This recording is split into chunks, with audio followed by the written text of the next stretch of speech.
Wendell Vaughn, the first Earthman ever appointed the protector of the universe, bonded to the energy transforming quantum bands that were both weapons and symbols of his station. He fought an ongoing battle to defend all life in the universe from cosmic evil as Quasar. Hello and welcome to the Quantum Zone, episode 8. I am Phil. Will is not here. He's enjoying this little movie called Avengers Infinity War right now. Some of you may have heard of it, but Matt's here. What's up, Matt? Hey, what's up, Will? I'm here. I saw the Avengers last Friday in a little art house theater. It's a scare movie. Got a couple tickets. Might be making a little bit of money. But speaking of Avengers,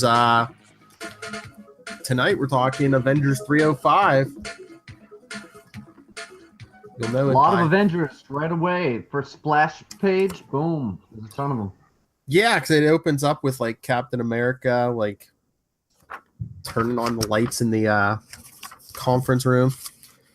And I wasn't sure because I didn't see a title, but yeah, that next part, that 2-page splash, that, like I said, I used to have that poster. It looked a little different. I think they might have had a different like inker on the poster. I think they cleaned it up a little bit. Mm-hmm. And I think they made like Ben Grimm the Thing in the poster. But now, I double checked online before we started because I didn't see a title anywhere on it. But I'm like, is this like the title where Cap's just yelling Avengers Assemble? And it is the title of this issue, Avengers Assemble. Really? I know sometimes this happens a lot in the Quasar series. It'll have something on the front that you think is the title, but not be the case. And on the front cover, it says Attack of the Lava Men. Yes. And one of the old school Avenger villains. And so this splash page, just to tie it together with Infinity War, does have 6 characters that are in the Infinity War movie. We got, actually maybe it's 7. Scarlet Witch, Black Widow, Vision, Captain America, Thor, and Falcon. And Black Panther. Okay. So yes. So that's like, what, 7? Yeah. I guess we could have had Hawkeye, but he wasn't in the movie. Spoiler. Yeah. I was a little confused with that. But then there's, you got the Wasp and Dr. Pym. So we'll see. Hank Pym, rather. Mm-hmm. But basically, Captain America has... Wait a minute. There's Quasar behind the Fantastic Four. Okay. But no, it's Cat. I don't know if they did this because I think this is John Byrne's first issue on this, I think. So did they, like, Cat makes the announcement, we're all like one team of Avengers, so like basically I don't want to have to pick a lineup. I'll just use whatever Avengers I want to use. Yeah. I just send out a big group text, they all show up. Sorted out from there, and there's a few people who are very enthusiastic about it. The ride or dies. You got Thor, and then you got a couple people saying, "Hey, listen, I'll be there. I'm kind of doing my own thing with the Fantastic Four again." Sue and Reed Richards, and then Beast, West Coast Avengers alumni, says he's kind of he's with X Factor at the time. But he's still down to lend a hand. But then we get Hellcat. Patsy Walker, who you can see on Jessica Jones right now on Netflix. Says it's been a while since I've been doing this, but if you need me, just call. And of course, Tiger is like, nobody needs you. I used to wear that suit, but if they need someone with our abilities, I'll be there first. So basically, Tiger's calling her out. Cash me outside. How about that? Yeah, and then it kind of. By keeping the peace, Captain America is forced into making basically a line that writes itself about not with some senseless cat fight. Super cat fight. I know, man. He's like diving over that table after he had his leg up on it. So yeah, breaks up that, and then we get the Monica Rambeau Captain Marvel, which like in issue 290 or something. her powers kind of short circuited. So she's like, "I'll help," but my powers really aren't back yet. Then we get Hawkeye. He's like, "I don't need this." Oh no, I got my own team. I think this is around the time he was like starting to put together the Great Lakes Avengers. Yeah, because he just quit West Coast chairman, Mm-hmm. and they referred to it. They said when Cap said not one, not two, not three teams. So yeah, I think the Great Lakes Avengers was just right around this time. Yep. Then we go underground and we see some strange alchemy going on with the lava man. Oh yeah, it looks like very cultish. They got a cauldron and everything, which is kind of comical in a way. You know, they're surrounded by lava, but they have a cauldron as well, just to contain a little bit of it, a little bit of the magic. They say, yeah, our creator is lost to us. Enough of the power remains. Enough to bring us and then forth. They got the big goodbye. Hey, thanks everyone for coming all the way from New York for this 5-minute meeting. When I know, yeah. It's like I know they had like communicators and like screens and stuff where Cap could have talked to the West Coast Avengers on this thing, you know. Yeah, but they're pretty casual about it. I mean, Hawkeye, he's getting a lift back to Milwaukee, so he's heading back to the Midwest. Namor's there. He does a little reminiscing about a half a decade before when him and Cap were teamed up back in the WW2 days. Those old guys reminiscing. And then the kind of situation that Cap was talking about kind of falls in place. So we got the present Avengers lineup for this issue as surrounded by lava men on the cover, which is Black Panther saying he'll stick around. It's been a while. It's a long way back to Wakanda, so he might as well spend a little time in the NYC. So it's got him, She-Hulk, Thor, Quasar, and Captain America are the lineup. Quasar. Oh, you know who they forgot on the cover? Gilgamesh. Oh, of course. The odd man out, always. They forgot him. They forgot one. Yeah, I don't see him anywhere. I don't see maybe his red miniskirt is lost in Thor's cape and behind Cap's shield. Unless he's like buried under those lava men or. Yeah, well, you know, in a panel coming up, we'll learn that Gilgamesh took off to train, so maybe he was getting a few reps in when they did the cover art for this. But yeah, Gilgamesh always seems the odd man out, even though he's an eternal. Mm-hmm. He's an immortal with the power of an eternal. But yeah, even She-Hulk's questioning, Gilgamesh is trying too hard because maybe he feels like a fifth wheel now that Thor's back, and Cap's like, we can't have too many heavy hitters, but. Yeah. You always need a little power. You know, Wonder Man wasn't hanging out. Can't have Thor taking up all the. And you got She-Hulk, which I don't think that they've. Wait, did they already mention this? There's a funny reference. I think it's coming up, so maybe I'll hold off. Okay. But She-Hulk references her famous cousin, and it's insinuated that it's Mr. T. Yeah, that's weird. I was just like, wait a minute. What? I don't know. Like, for a Banner doesn't have his last name doesn't start with a T. I don't know. John Byrne. But yeah, the whole training thing. People are like just trying to grab Thor's hammer or Cap's shield, and of course Gilgamesh can't pick up Thor's hammer. Matt, you there? Uh-oh. Might have lost Matt.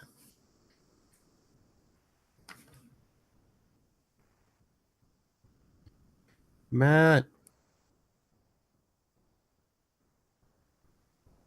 Oh no, did the lava men get him? But yes, we get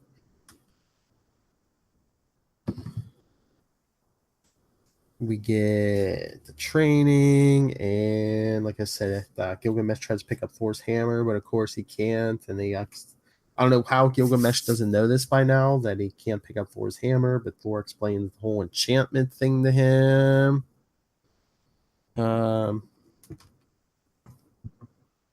And then as the hammer is coming back to Thor's hand, Quasar, it looks like he's blasting Thor's hand, but it says something about it seems weird. He said She-Hulk says the Quasar's blast makes Thor's hammer go wild. And Black Panther says that's the game we play. Although I fear this verges on more than a game. That's when She-Hulk grabs Cap's shield and boom, blocks Thor's hammer, even though it still knocks her on her butt. She's like, "That's some mallet you sling, Thor." And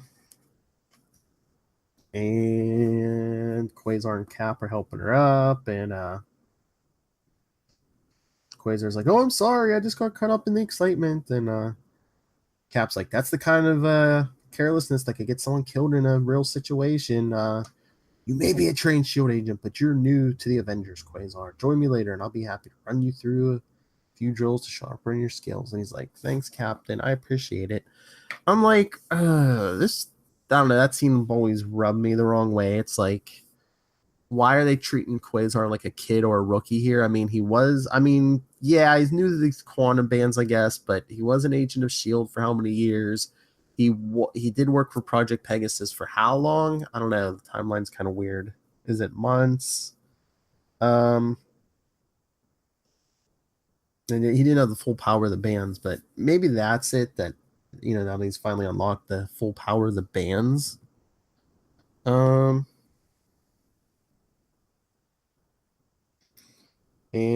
then She-Hulk forgives him. She says he's got cute dimples.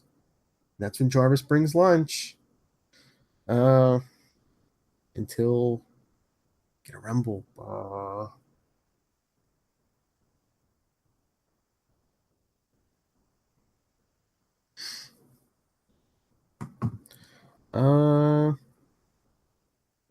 Still don't have Will. I believe he might have technical issues here. And the Avengers are getting technical issues because we get Earthquake. Because remember, at this point in time, the Avengers Mansion is on Avengers Island, which will play a big role in an upcoming storyline in a couple episodes here. So anyway, Jarvis and the lunch tray get knocked over. Cap and Black Panther, who you got to assume have the best sense of balance and reflexes, run down the hall to a window to see what's going on, and Cap's looking out the window because I guess they're like in, New York Harbor or something. He's like, "What happened to Manhattan?" And the Black Panther's like, "I don't think it's Manhattan that's disappeared. It's us." And you see a big column. It looks like a big rocky column is pushing the island up. It's like, I don't know how high in the air, but pretty high up. And it's like teetering. It's about to fall off this cliff into the ocean. Or and they say it's the event. Black Panther tells Cap, he's back. All right, sorry about that. That's all right. I went through the whole training thing where Gilgamesh couldn't pick up the hammer, and then Quasar made the hammer go wild and stuff. Yeah, we got a young, inexperienced Quasar running. I don't know. Like I was saying, that kind of rubs me the wrong way. Yeah, I know he's kind of new to like the full power of the bands that just got unlocked, but he had those bands for a while, Project Pegasus and stuff, and he was a S.H.I.E.L.D. agent. I don't know. They just play him like a young kid. And meanwhile, we learned last episode he's in his 20s, so Yeah, no, but I think that might be because this issue there's no Mark Grunwald stamp on it. There wasn't even the editor on it. I did see that. Yes, we didn't go through the credits because like we said, it was John Byrne. Paul Ryan does the pencils though, but it's a Howard Mackie editor, not Mark Grunwald. Yeah, maybe he was busy with Quasar's ongoing. Yeah, and then again, Quasar is always getting people hitting on him. You got She-Hulk loves them dimples. Oh, She-Hulk. But burn anything for She-Hulk. But yeah, but like I was saying, the island got lifted up on that looks like a giant rocky column, but it's actually lava men. Yeah, over Manhattan. Yes. High in the sky. So yeah, that's where I got to, where they're all running out the front door. Yep. Got the impact. Black Panther's there. You know, I feel bad for Black Panther because he doesn't get any of those tea and biscuits that Jarvis was offering everybody. That's what I said, man. That first they thought it was an earthquake or whatever, but yeah, knocked Jarvis in the lunch over. Yeah. So and of course, so we get to recap because they're like lava men, and Quasar's like lava men. And I'm thinking, I think Quasar studied the files, but yeah, Thor had to school them. Yep, some of the first foes we faced. The Cap's like they're different, they're faceless, they're like stiff and robotic. And in the comic book, it's funny because before they realize who it is, there's a big 2-page advertisement about spinges. So you're thinking, oh, they're being attacked by spinges? Oh, what? What? Yeah, but no, lava men, a little bit more formidable of a threat. Yes, and so once again, Quasar's blast will, he said they don't have an effect, but I guess they do. But the lava men just keep coming, reforming. Yeah. As Gilgamesh learns when he tries to smack them with a tree. I'm guessing it's the artist, but like, who gave Gilgamesh that haircut?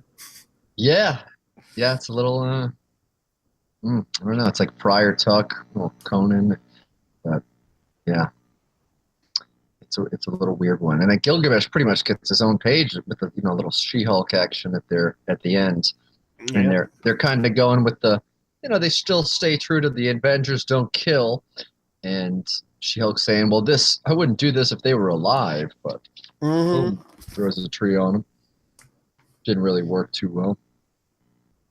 At the time, maybe it did, but they just keep coming, like you said. But yeah, Gilgamesh, forget that haircut. Come on.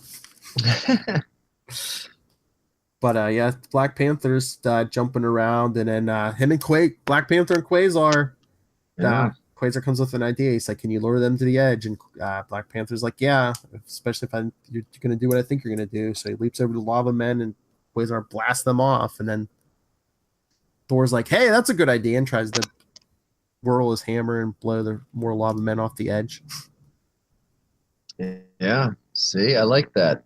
Thor, he might have kind of gave Quasar the brush off in the training, but he takes a page out of his book. See, that's one of the only things that's working in this lava men battle so far. That's right.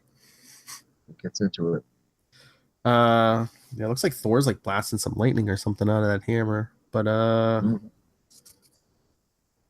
and then She-Hulk and Gilgamesh look like they use a big rock to throw sand on the lava man. You too do that. Trying to turn them into igneous rock, or lava and ash or something. And then Quasar picks up Black Panther, and then they're like, well, let's go regroup with the others in the middle of this circle of lava men. Not a good idea. No. I don't know if Quasar just hadn't really created the bubbles that he would create around everyone at this point, maybe to lift them out of the situation. But yeah, that is kind of surprising. At least some kind of quantum construct. Yeah. But I mean, I guess at the same time, they don't want to give up Avengers Island, so they got to try to stand their ground. It's the first time this newly assembled Avengers lineup has been working together, so they kind of got their backs to each other. They're doing their thing. Thor's throwing the hammer. Captain America's deflecting with the shields. She-Hulk and Gilgamesh got the rocks. Black Panther and Quasar are holding hands in the sky. Yes. Until they come back down to Earth, yeah. And then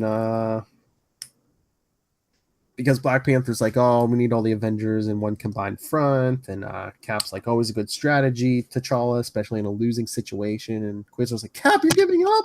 He's like, no, not quite, son. Yeah. but the lava men just keep coming and coming, and they basically merge and form like a wall around the Avengers. Mhm. Until Cap says, "Everyone who can fly, grab someone who can't." Yeah. Which is that's a strategy that gets employed every once in a while. But too late. Quasar didn't think about the bubble, but the lava men did. Oh yeah. They kind of roll them up in a like they're making a big pastry, and the Avengers for the filling. Sealed tight, rolled up.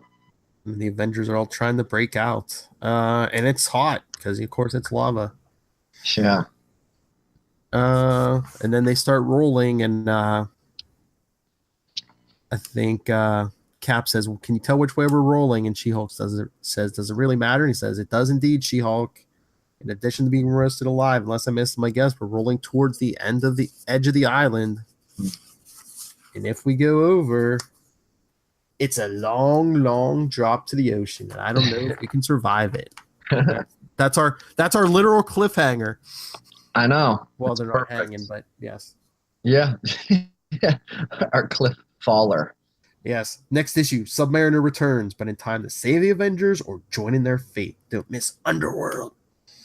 Yeah, I mean, I don't think he's going to join in the fate because they would have to open up that big meatball of Avengers going down there. Yeah, it's true. So I guess was Namor like a big draw at this point in time, because they were just like, yeah, make sure you say Namor's coming.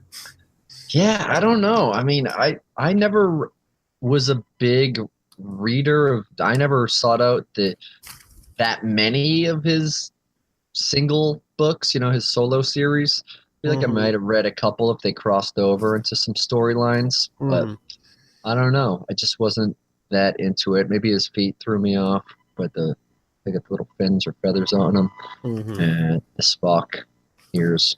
I don't know, but it's kind of cool that the Avengers Assemble letters page has kind of a little rub to Quasar coming soon to his own book. Yeah, since this, whose podcast is this? But yeah, it says you've seen him in the Avengers, coming soon in his own book. Look for it in June, and we get that Quasar from looks like a cover box picture. Yeah, and it's right above the 1989 favorite Avenger poll. Oh yeah, that's right. Who was my favorite Avenger, past or present, who does not have his or her own magazine? We might have to mention hints. We might have to mention that when we get there, because or no, I don't think we're doing those issues, but we should get the results. So when we get around that time period, we can read them. Results. That'd be cool. I'm not sure which issue they post the results in, but even if we don't dissect the issue, it says the results will appear in Avengers 310 and West Coast Avengers 51. I believe I have both of those, so I'll have to look those up, because I don't think we're doing Avengers 310, but 311. So maybe around like that Acts of Vengeance stuff, we'll do that. Okay, yeah. That'd be exciting to hear. The other categories are the favorite Avenger featured in his or her own magazine. Yes. And then the superhero who's never been an Avenger you'd most wish to join up is.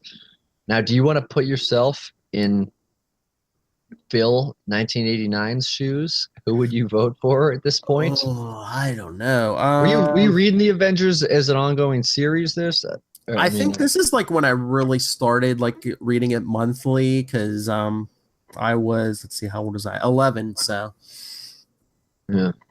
yeah, I think I kind of remember seeing this, but I didn't. I really didn't. I didn't vote, but. But you know what? Maybe I'll look it up. Maybe we'll just do the poll results next episode, since we mentioned it this episode. Yeah. And so I don't forget to. Double cliffhanger. Yes.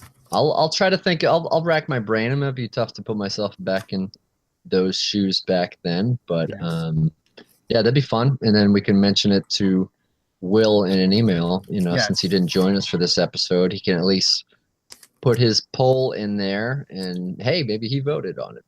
But maybe. Shall see. We'll have to ask him. But we got limited time tonight, but I wanted to ask you some quick thoughts. What did you think of Avengers Infinity War? All right, so this is if you haven't seen Avengers, I'm surprised you're listening to this. I was going to say, why are you listening to this? Where we may spoil a thing or two. Yeah, I was excited to see it. I reread the Infinity Gauntlet trade in the lead up to it, and watched a couple of the Marvel Universe movies to refresh things. And I liked it. I thought it was hilarious and really funny at parts. The parts that they kept going back to with Thor referring to Rocket Raccoon as a rabbit. That was great. I saw it in an old school theater. The first movie theater that I went to was completely sold out, so I had to take a ride to the suburbs Ooh. and saw it in kind of a smaller screen, no big recliner seats like it's becoming the norm in some cities nowadays. And it was great. It was just like a fun crowd, and that helps the atmosphere because you could tell they were all there to see the movie. They were all pumped up for it. It was opening night, and yeah, and it gets real heavy at the end, and Oh yeah. um, gets my mind kind of spinning. Why did this happen? Why did that happen? And then it kind of all goes back to, Doctor Strange going into the future and saying there's all these possibilities and one in however many million. Yeah, it was like And 14 million or something. Yeah. yeah, like why did he give the stone to Thanos? And I'm thinking I think it's because way. Thanos was going to kill Tony Stark, and like the only plan he saw that actually worked had to probably involve Tony Stark. So, Yeah. So but they're saying yeah, it might already hit $1 billion tomorrow or something this no weekend. kidding. Yeah. Yeah, and that's just a week and a day's worth. And Wow. I'm just wondering. The next one comes.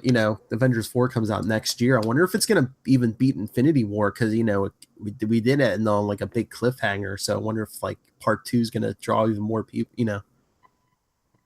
Yeah, and we still have a couple of titles to come out before then. Ant-Man is the next one, Ant-Man the and Wasp. I did a little and the Wasp, and I did a little digging, and they said that it will deal a little bit with the aftermath of Infinity War, Hmm. but and also, and I want to get our hopes up for this podcast, but they're spending some time in the quantum zone, I think. In Well, that, it's the is it quantum a little realm. different? Quantum realm. Okay. But I did read that. The only reason I think they call it that is because they can't call it I got excited too, but I think they said they can't call it the microverse because they used that in the Ooh. Micronauts comic series. But it was like the Micronauts series. It's weird. It was like based on a toy line, so I don't know if whoever had those toys owns the name Microverse. Oh, interesting. Yeah, I know that there are some characters that were created for the comic book that aren't Mm-hmm. owned, so it's like a split thing. So you might have some legal ramifications there. Yeah, But okay, all right. I So, wish. but what about yeah, and then of course you did just stay till the end credits. Yes. You know what? I kind of knew that was coming, but still, before they threw the color behind the symbol, I saw that yellow symbol pop up. The first thing that popped in my head was like Quasar, and then they put the red and blue behind him. It's like, oh, okay, Captain Marvel, that's good, but it's like Yeah, Quasar. yeah, but it's interesting too because what I read is that the Captain Marvel movie is a '90s period piece. So Yes. you got two-eyed Nick Fury Yep. in the. Yeah. And so, all right. Well, what were your immediate takeaways from Infinity War? Oh, I loved it. I knew I was gonna be like walking out of there going, oh, I've got to wait a year for this. For the Yeah, next May part. 9th, 2019. But I mean, a lot of those deaths, at least those deaths at the end where he snaps them out of existence, they're coming back Yes. because it's Yeah. Black Panther, Spider-Man, and most of the Guardians of the Galaxy who are all getting more movies. So Yeah, it's a cash cow. And all the Avengers that are left over are pretty much the core of the first two Avenger movies yeah, too. those original ones, yeah. So I mean, it's interesting. I mean, I just wonder if I think I wonder if someone's gonna sacrifice themselves from that original team to bring everyone back. yeah, yeah, it should be good. And the first Avengers movie obviously does kind of a backstory, and then the Age of Ultron, that was the first time them working as a unit, and now boom, the odds are even thicker for Avengers 4. Avengers 3, massive crossover. Obviously, you got the whole MCU universe in there, or that might be redundant. You got MC universe in there, but yeah. So I'm excited. I mean, we could dissect it for days. We could touch on it a little bit next week when Will returns. Yeah, I was gonna say, why don't we cut it there? We'll get Will's thoughts next week. Yeah, that sounds good to me. Well, thanks for sticking around. I know we're a little bit late to the broadcast tonight. Hey, no problem. But good talking Lava Man. Yes, I was gonna say, if anyone wants to talk Quasar, Lava Man, especially this Avengers run, because next episode will be 306, of course, because this one was continued. We're gonna 305 to 308. So if anyone wants to read ahead, send us your thoughts. Send us Infinity War thoughts, or like I said, send us your favorite Avenger who has never had a magazine. We're gonna read the poll next episode. So send us your favorite Avenger. Send it capesandlunatics@gmail.com, or we're on Facebook, facebook.com/quantumzonepod, or at quantumzonepod on Twitter, or the voicemail 614-382-2737. That's 614-38-capes. Matt, where can people talk to you? All right, you can talk to me on facebook.com/MattKona, MattKona, on Twitter, Instagram. I would love to chat you up about all things comic books, Quasar, whatever. Sounds good to me. All right, yeah, and people can reach out to me, nightwingpdp@gmail.com, and on Twitter, I am at nightwingpdp. All right, so that has been the Quantum Zone, episode 8, and I'm going to save it for the end, but I'm going to close this out with one of my favorite quotes from Infinity War, although there was many. I can't believe we got Red Skull. Oh, yeah. New actor now. Yeah. But yeah, there's so much good in that movie.